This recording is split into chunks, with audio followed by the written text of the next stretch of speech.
فرما رہے ہیں اور آپ کے سوال میں ہی جو ہے وہ جواب بھی چھپا ہوا ہے. آپ کے جو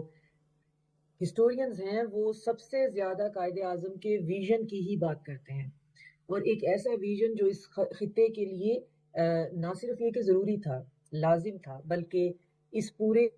علاقے کی، اس پورے ریجن کی جغرافیائی حقیقت جو ہے اس کو اس نے بدل دینا تھا. اور جو کوئی ان کے ویژن کو اس ٹائم پہ سمجھ گیا وہ بچ گیا، اور جس نے اس میں اس کے سمجھنے میں کوتاہی کی تو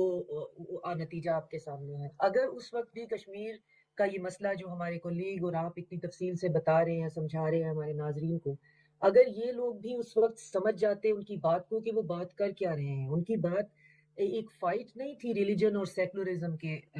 درمیان میں، جو کہ اس وقت کی جو ہے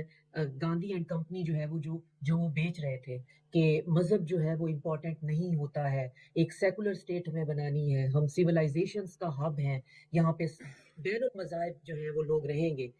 انہوں نے یہ بات محسوس کر لی تھی کہ یہ بات کہنے کی حد تک بھی جو ہے وہ درست نہیں ہے، صحیح. کیونکہ ایک جو سپر ہائپر جو ریلیجیس ایتھنک گروپ ہے وہ کبھی بھی اس چیز کو تسلیم نہیں کر سکتا. آپ اس کا ڈی این اے تو چینج نہیں کر سکتے. تو یہ جو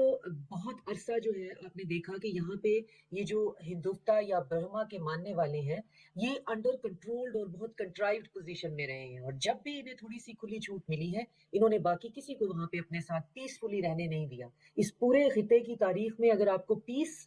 نظر آتا ہے کسی ٹائم پیریڈ میں تو وہ ان کے ساتھ رہنے میں صرف اسی صورت میں نظر آتا ہے جبکہ حکمران جو ہیں وہ ہندو نہیں ہے.